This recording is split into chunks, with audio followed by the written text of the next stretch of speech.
ATN.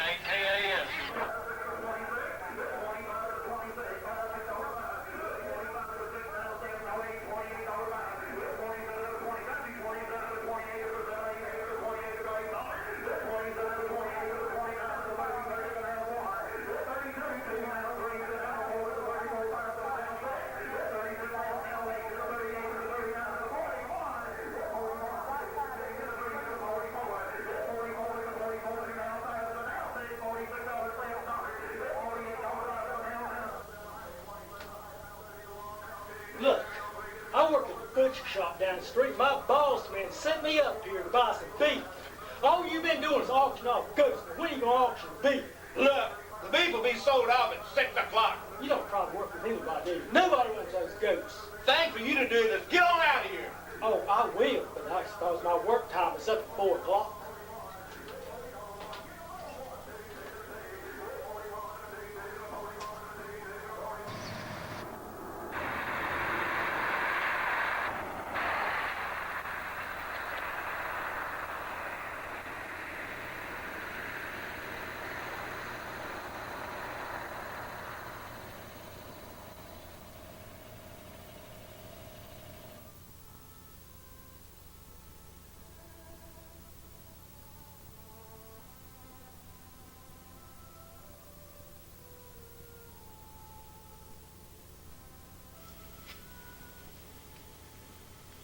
I go out and work these fields day after day, yet my sorry brother don't lift one finger to help. He goes out drinking, spending his money on women. I stood behind my father 100%, yet one half of this farm goes to my brother as well as me. It really angers me to think about it. He scares me when he gets to drinking. I don't know what he'll do. I've been thinking about leaving just to get away from him.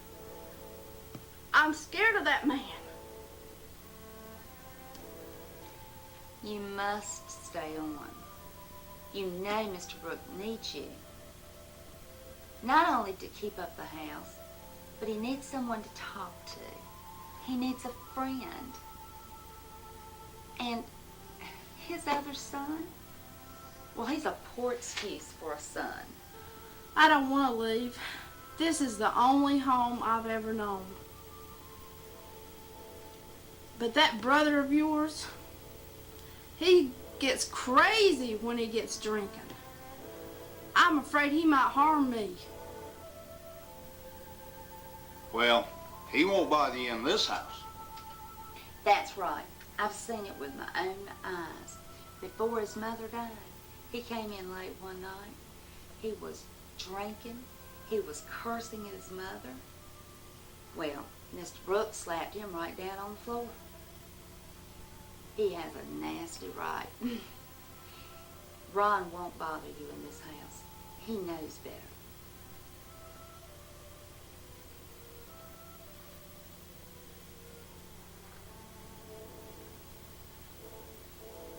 Oh, there you are. Hello, son. I wanted to tell you, there's a lot of work around here to be done. And, I'm kind of short of help, and I kind of thought maybe I can count on you to do some work around here. Well, look, Dad, I'm coming home from work. I'm not coming home to go to work. I don't think you understand, son. I gotta have your help. Listen, we got this business here, this tobacco business. If that turns ripe, I won't be able to sell it. And that means that we can go broke. And I'm telling you, son, I want your help to work with me. I expect you to work. Take your hands off me, old man. I didn't ask you to plant this crop. The house is paid for. The land is paid for. You are not going to starve. If you want to get out and work these fields for recreation, that is your business. As far as I'm concerned, I'm going out and I'm going to drink some beer. And old man, nobody is going to stop me from drinking. Don't you talk to our father like that. Now, I'll do my share of the work, but I'm not doing all the work. Now, you're going to do your part, or I'm going to shut that big mouth of yours. My boys. No fighting in my home. Please, please. Y'all have fun out those tobacco fields, you hear? Have fun, Sammy. Sammy, I don't understand the boy. What got into him, Sammy? I don't know. I just don't know, Paul. It's not like him. Don't know what we're going to do with him, Paul.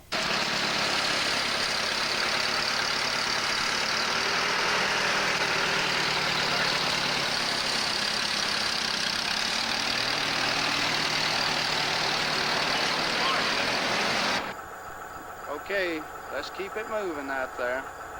Don't get too hot. Speaking about hot, it is. I tell you, 20 years ago, I can handle this sort of thing. But now, my boy... Why don't you go in the house and cool off, Paul? I can handle it. It's a good idea. Sammy, you're a good boy. All right, Sammy. And if you need me, you call me, all right? I'll do that, Paul. You get you some rest and cool off. All right, Sammy.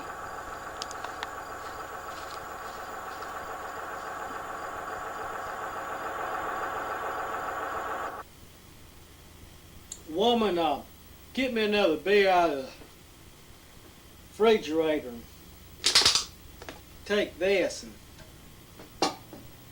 throw it in the trash. No, I won't be a part of it. You know Mr. Brooks don't allow drinking in this house, and you put that beer in the refrigerator. Don't you give me no lip, woman. You do what I tell you. You hear me? Don't you talk to her like that. You watch your mouth. You sit here drinking your beer while your father and your brother are out slaving in the field. You're not even fit to live here. Don't you give me no lip, woman. Well, you've got my advice. And Mr. Brooks is not going to stand for you sassing his housekeeper or for you drinking in this house. And I'm going to tell him about it. Don't you lecture me, you big mouth woman. I'm going to ring you. Ho! What is it? What's all this commotion? What got into you? I never thought I ever had the date I had to do this.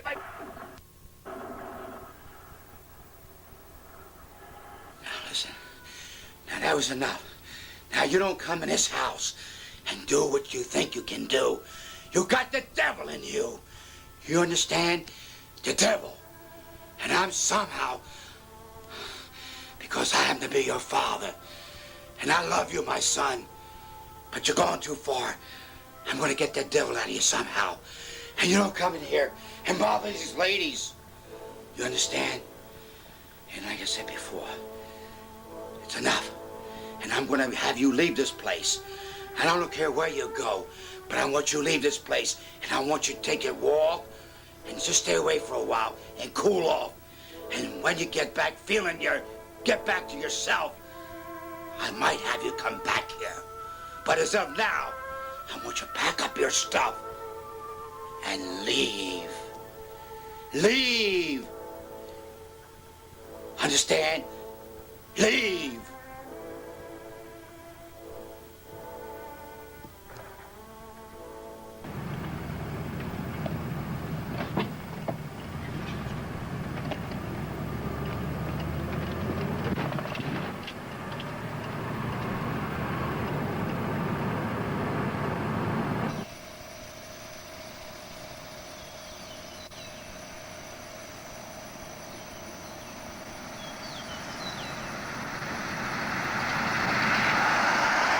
Mr. Brooks, Mr. Wilson's here to see you.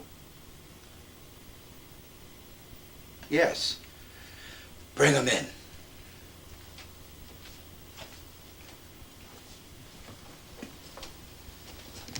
Mr. Brooks? Yes.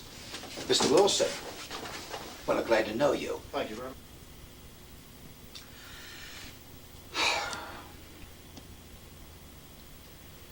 Mr. Wilson, I got to be frank with you. I am going to need some money. Yes, that no good brother of mine took what money we had for farm expenses and left. Mr. Wilson, rightfully, it was his. But of course he chose to take the money rather wait till I was dead. Well, you shouldn't have given it to him. You know you're going to have to put the farm up for collateral. If you can't make the payments, you'll lose it. But Mr. Wilson, listen, we gotta have the money. We got to have it. After all, listen, we gotta pay all the help. And the equipment that we're gonna have to have.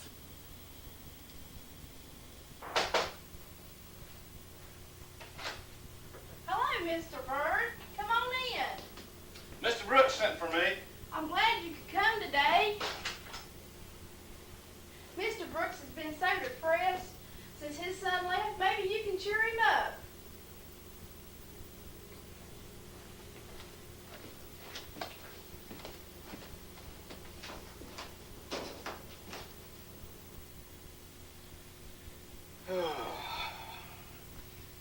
Have a seat, James.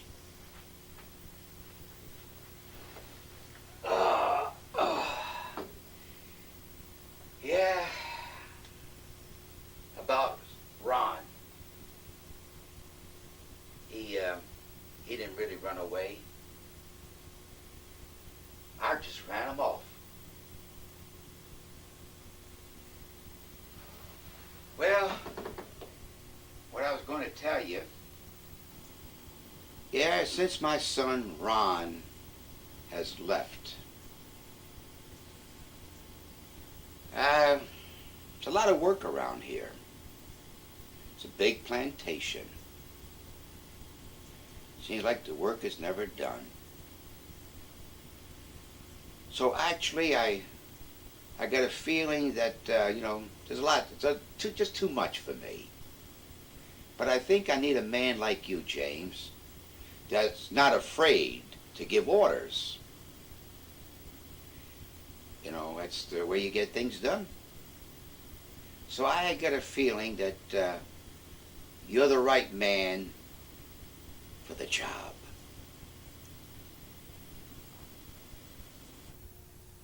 I'm gonna show you just how tough you are.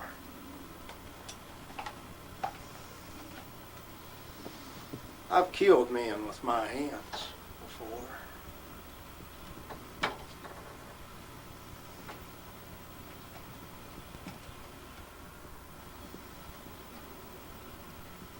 Let this be a lesson to you, little brother.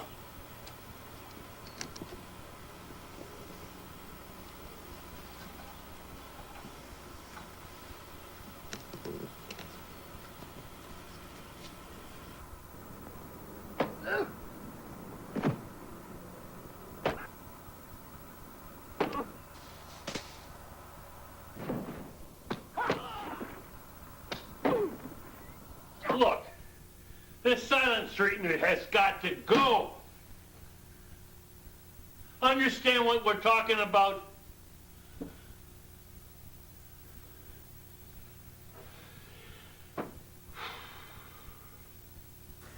Sheriff, they started it. It was their fault. They're to blame.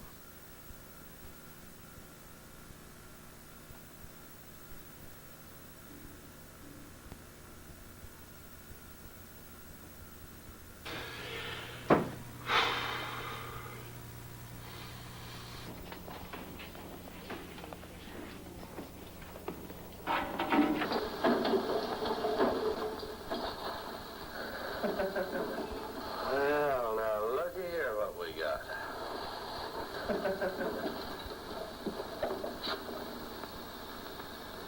That's one of the new ones.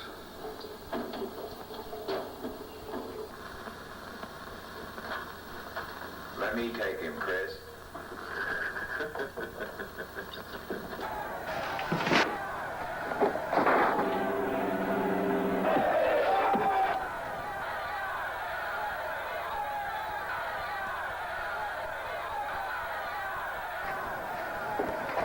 Hey, Ron, come on in. Have a seat. I need to talk to you.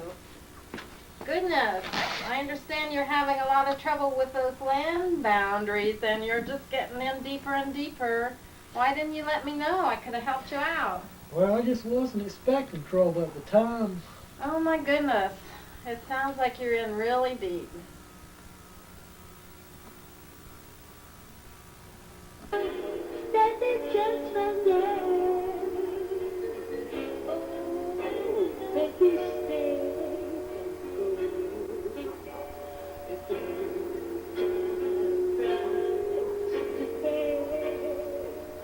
Then I will stay. Stay, baby, stay. Moonshine, come with me. Another love is so fine. We're crossing the night like so fine. We're crossing the night like rolling stones roll out the side. Leave me crying alone. Oh, baby, stay.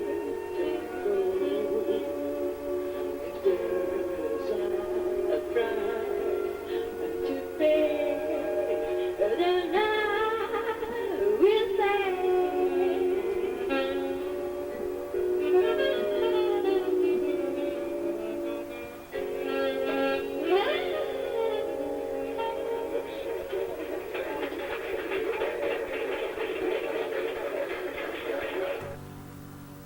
You know, there was a time that I lived for the nightlife, but it just, you know, I've got on community service in the son of this mission because the man that I work for, he had been cleaning up around the trailer park and he told me where to put the trash. We was right on the land boundary and, well, the neighbors come up, a man and his brother, they accused me of putting trash on their property. We had trouble.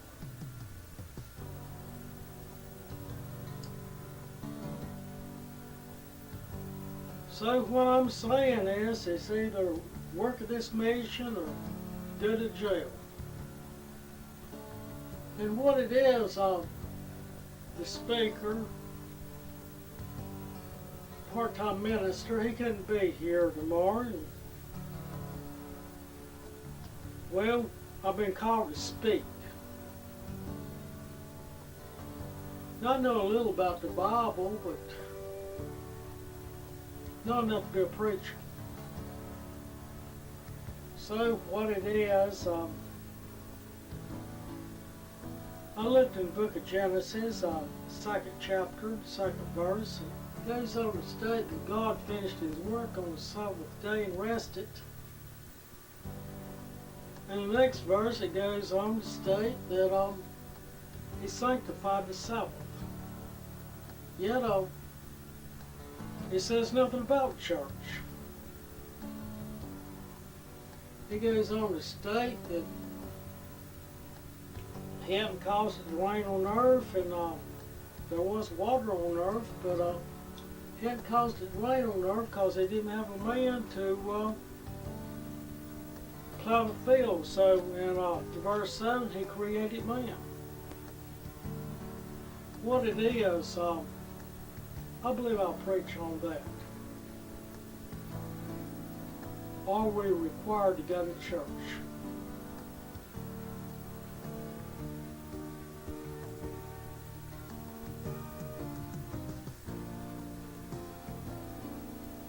Well,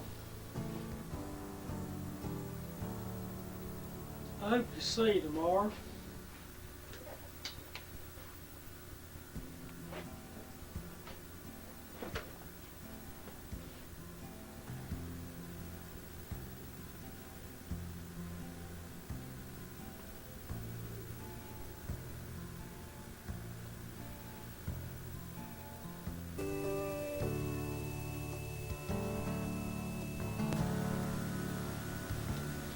I'm the minister, Ron Brooks.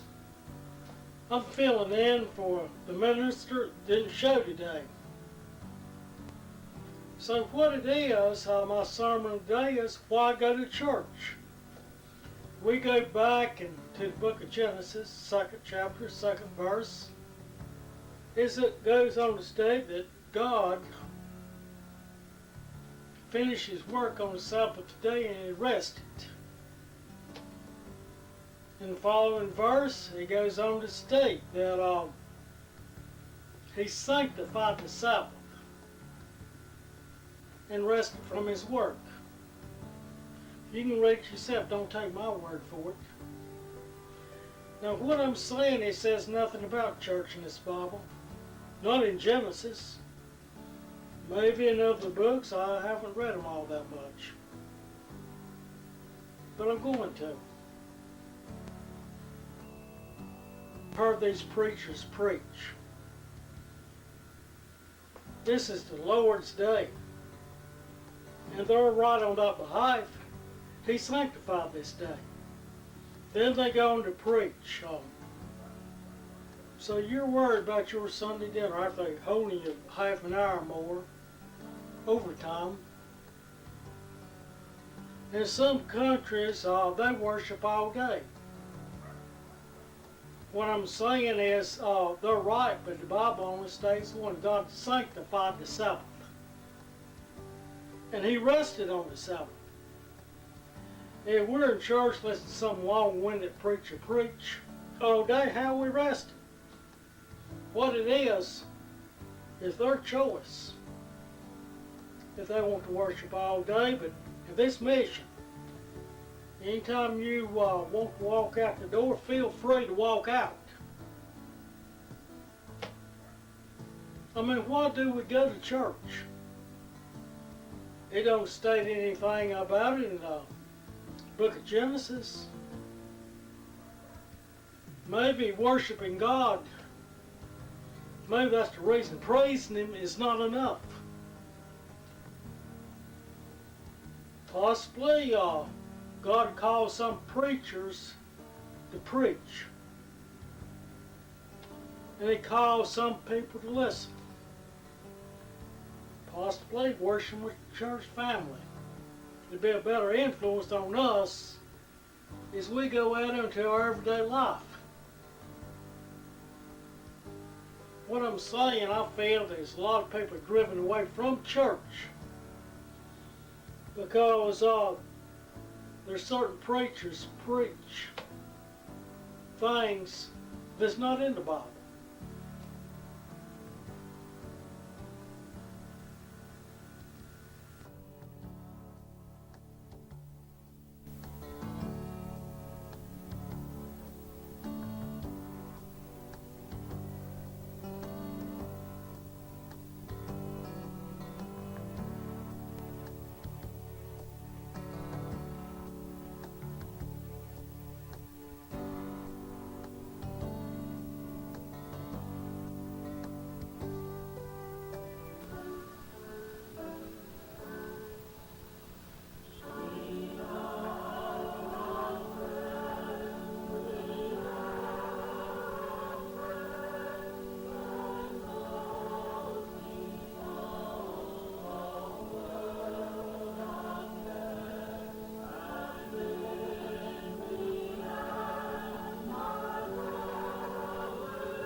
Oh, how are you? I'll be right up.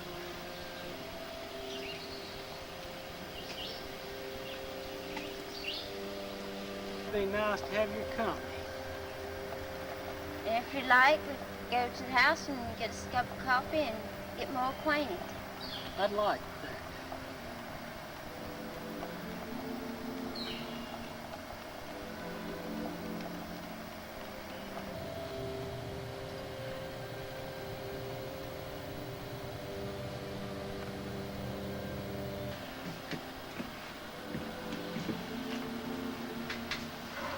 I was coming in one evening, I heard a noise out there. And I told my brother, I said, bring a flashlight and come here. And you know, a possum, most of the time, they'll bite you and take your arm off. And he picked her up and put her in a box and brought her in, and the next morning, she was dead. It was just like she was saying, help my babies.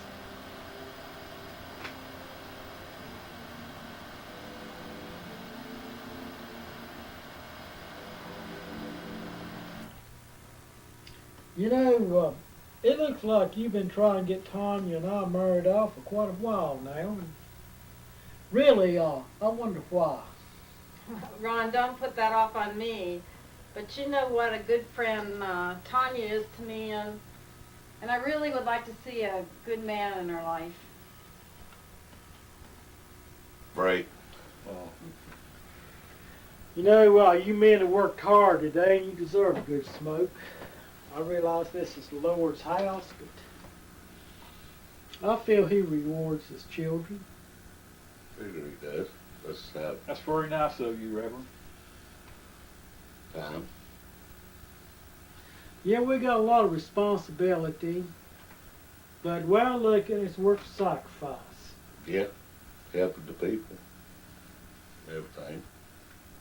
In the fields and down the church. Well, how have you been making out in the fields, you know, since you've been transferred from labor to church to the field? Well, we've done pretty good so far. We picked a lot of stuff up and laid a lot of piping. Well, you men enjoy yourselves, and I'll go check and see how everybody's getting along. Okay, sir.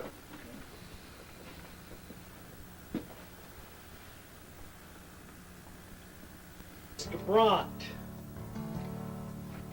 I'm the Reverend Ron Brooks from the mission up the road here. And I understand your wife is in bad health, and I just want to come by and talk with you. Now, I was told that you're not a spiritual person, but is there anything I can do to help you? Be a friend to you? Help you out with your farm? Anything I can do, just ask.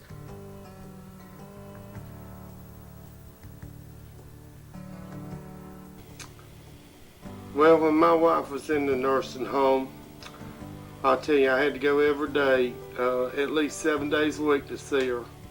And I'll tell you the truth, there was a lot of times she got real good care, and then there was times that the care was kind of a little off.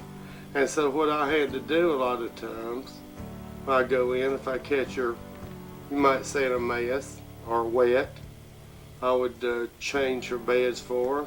I would take her to the whirlpool, if you know what that is, and make sure she got her bath.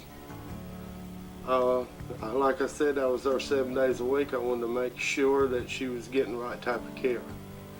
And after they learned I was going to be there that often, she got where she did get pretty good care. Well, I just thought that I'd come out and just try to be a friend to you. Sit with you, talk with you.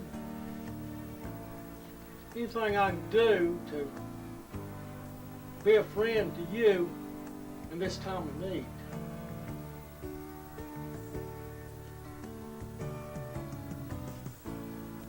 Well, what I'm saying, Mr. Brown,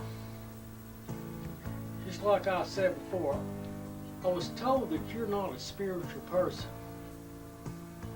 And I'm not going to try to force this Bible on you, but any time that you would like to learn or you're willing to listen, I'm willing to try to explain to you what I know. And just like I said before, I'm here to help you. Help you with your farm work this time of need. Talk with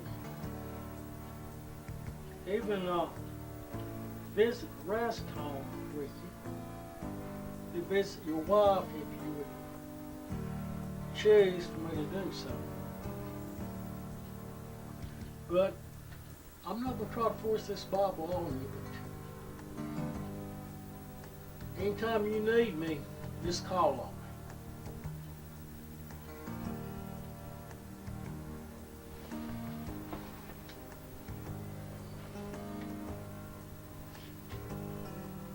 So far, this field's been hoed twice this year, and looks like to me my sorry good for nothing helps just took off, and for some reason looks like I'm gonna mess up this year. I just can't get ahead. I don't know what the problem is. It does look like a man could find somebody dependable that would get out here and work, but anymore, it just seems like it's an obsolete situation. What do you think about all these weeds? Yeah, you're right. We're ready to feed stock and everything later on in the fall of the year. But this grain right here is definitely ready to combine, and takes time to make all this stuff.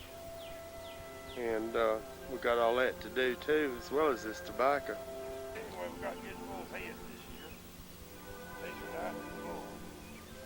That's about as good as you can expect. Fire the field. Each time this head is this full like this, we expect a pretty good crop at it. That's right. Uh-huh. You know, it takes time. You take your time to do something right. Yeah, that's what they say, but I think you're wrong on this one. In other words, you think you're fast. I believe I'm already out here. Well, I don't know what your problem is, but it seems like to me somebody lost. all I'm saying is just give it a week, you know. Big high weed standing there beside that corn stalk. Yeah. Okay, it needs to come out of there. I mean, it's taking away the strength from the fertilizer. It's going to the weed instead of going to the corn. Just like this weed right here is doing the same thing here. This whole weed right here. Lord, that's in the ground. Hey, these weeds take over for that. Yes, sir, they sure will. It pays to get them out of it if you can.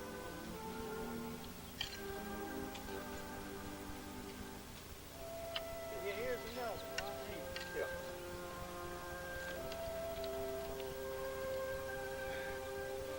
It definitely pays to kind of get all that stuff off of it.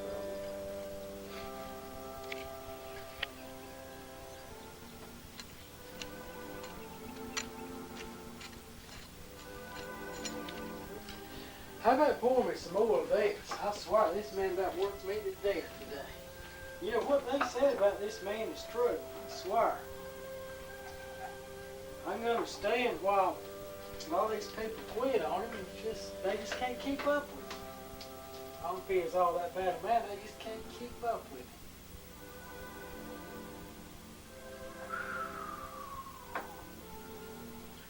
You know, I'm no big hurry to get back out there.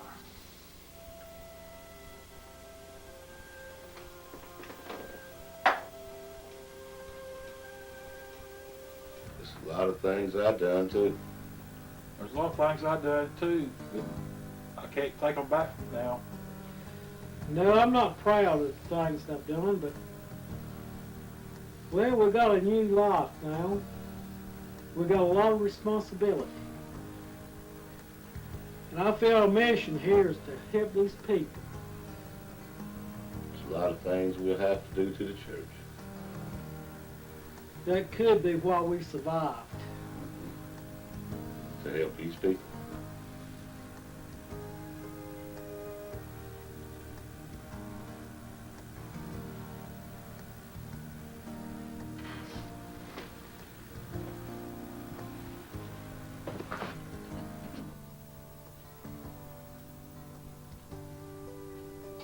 Do you read the Bible, Mr. Brooks?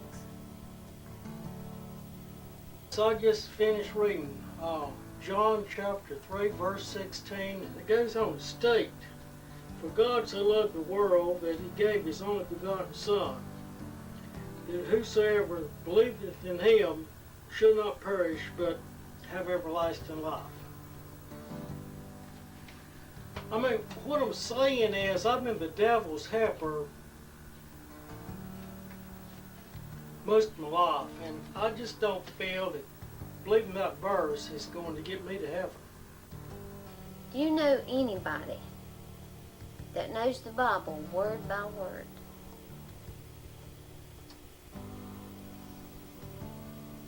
It goes on to state in John chapter 3, verse 5, and before that, verse 3, that we must be reborn again in the Spirit. And what I'm trying to say is,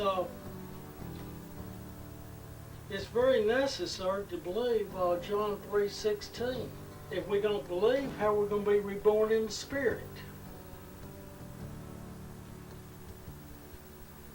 Show me someone that knows the Bible word by word. Then show me someone that doesn't try to live it.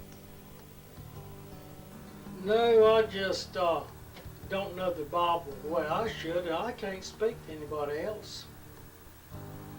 But I have been reading Romans 10, verse 13. And it goes on to state,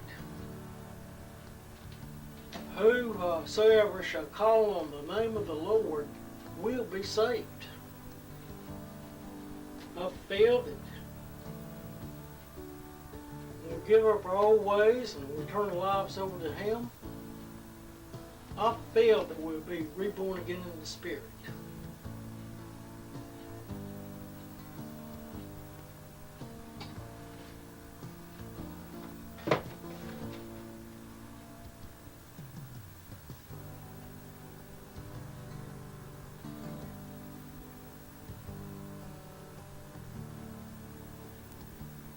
Well, you know, this might be my last cup of coffee here for a while. Yeah, well, congratulations. You're finished with your community service. How does it feel? Oh, it feels great. Well, now that you're finished, you know, Ron, I was wondering if you would consider working for me. Well, you know, I know that you're not all that easy person to work with at times, but I hope we can get along. Well, I know that you've done such good work in the community. I have no qualms about the kind of work that you would do for me. Well, I'm glad you got that much confidence in me, and I'll give it a try. Well, you know, I have a shed that I want built on the property, and I understand you do have some construction background. Would you be able to work with me on that? Yes. Oh, great. I'm so glad. Yes, I'll give it a try. If you remember my sermon a couple weeks back, I speak on being reborn in the Spirit. And when we're reborn in the Spirit, there'll be a change. And the change will be for the good. What it is, I feel the need to return home and restore unity within the family. My dad, he's a tobacco farmer, and he's still able to work. So I want to return home and work the fields with him, restore unity within the family. I've been your minister now for close to a year. And at the time I was on community service, and the minister for this mission, he didn't show, so I took his place. We've had a good fellowship. There's a good qualified man coming to take my place. I'm sure that you'll give him the same cooperation that you gave me.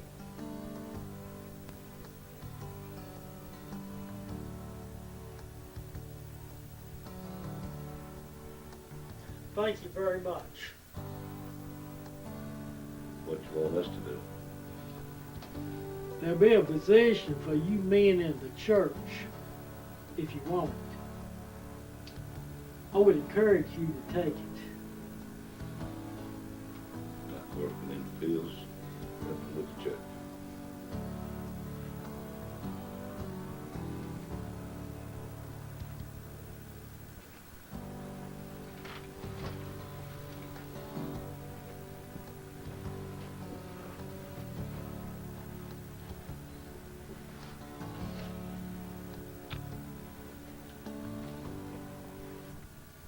Tanya, I realize that your family's roots are here. And you do not want to leave their graves unattended.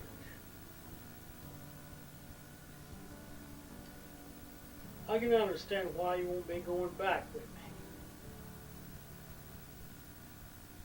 But I just feel a need to help Dad with the tobacco farm this summer.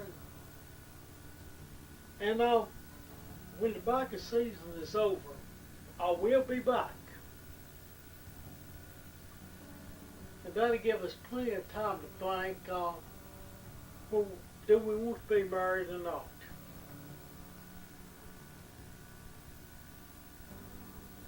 I just feel the time will be good for both of us. I will return.